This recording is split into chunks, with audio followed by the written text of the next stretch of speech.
রাধা বন্ধুরা, আমার ডেইলি ব্লগে তোমাদের সবাইকে স্বাগত। তোমরা কেমন আছো? আমি খুব ভালো আছি। তো বন্ধুরা দেখো, আজকে করেছি মুরগির মাংসটা কীভাবে রান্না করি সেটা তোমাদের সঙ্গে একটু বলে দিই। দেখো, আলু, পেঁয়াজ, আদা, রসুন, টমেটো, কাঁচা লঙ্কা, ধনেপাতা কেটে রেডি করে নিয়েছিলাম। তারপরে দেখো, আদা রসুনটা আমি শিলেতে বেটে নিলাম। নেওয়ার পরে আমি মাংসটা কীভাবে করলাম, মাংসটার মধ্যে নুন হলুদ মাখিয়ে মাংসটা একটু ভাজা ভাজা করে তুলে নিয়েছিলাম।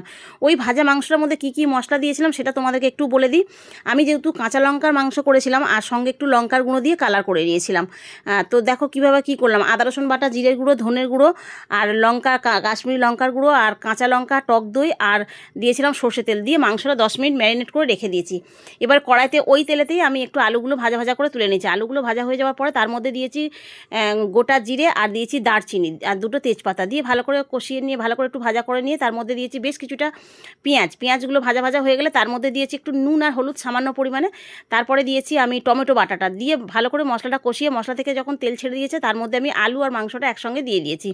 দিয়ে অনেকক্ষণ মশলাটা কষানোর, মাংস আর আলু কষানোর পরে তারপরে দিয়েছি আমি জল ঢেলে দিয়েছি। দেওয়ার পরে অনেকক্ষণ ফুটে ওঠার পরে, জল সিদ্ধ হয়ে যাওয়ার পরে কিছুটা পরে তারপরে দিলাম গরম মশলা দেওয়ার পরে 10 মিনিট পরে আমি ধনেপাতা দিয়েছি। দিয়ে ভালো করে মাখা করে মাংসটা নামিয়ে নিয়েছি। তো বন্ধুরা, অসাধারণ স্বাদ।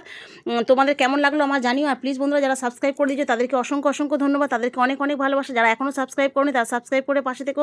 আর ফেসবুক বন্ধুরা, প্লিজ তোমরা ফলো করে আমার পাশে থেকো। আর যারা লাইক কমেন্ট শেয়ার করবে তাদের কমেন্ট আমি পরের ভিডিওতে তুলে দেবো। তোমরা ভালো থেকো, সুস্থ